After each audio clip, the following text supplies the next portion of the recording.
আমাদের মন্ত্রীরা এখন খুব সংবিধানে দোহাই দিচ্ছে ভাই। সংবিধান যদি বলেন তাহলে এখনো শেখ হাসিনা প্রধানমন্ত্রী।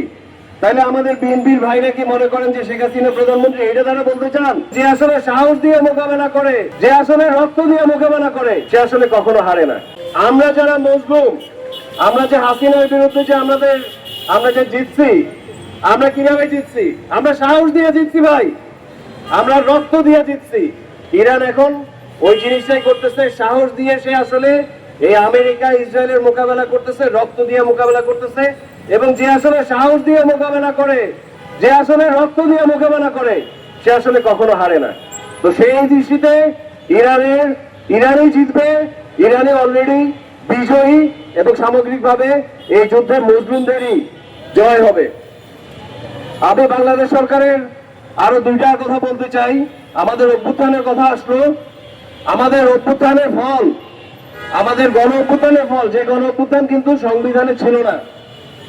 আমাদের মন্ত্রীরা এখন খুব সংবিধানে দোহাই দিচ্ছে ভাই, এমন দোহাই দিচ্ছে যে তারা বলতেছে ভাই এই সংবিধানে এটা নাই, ওটা করা যাবে না, ওটা করা যাবে না। একটু অফ টপিক মনে হতে পারে, মাফ করবেন, কিন্তু সংবিধানে ভাই গণ অভ্যুত্থান ছিল না। সংবিধানে এই যে ইলেকশনটা হইল, এই ইলেকশনটা ভাই সংবিধানে ছিল না, নাই। সংবিধান যদি বলেন তাহলে এখনো শেখ হাসিনা প্রধানমন্ত্রী। তাহলে আমাদের বিএনপির ভাইরা কি মনে করেন যে শেখ হাসিনা প্রধানমন্ত্রী? এটা তারা বলতে চান? শেখ হাসিনা থেকে তারা তাদের আসলে রিজিমের বৈধতা চান?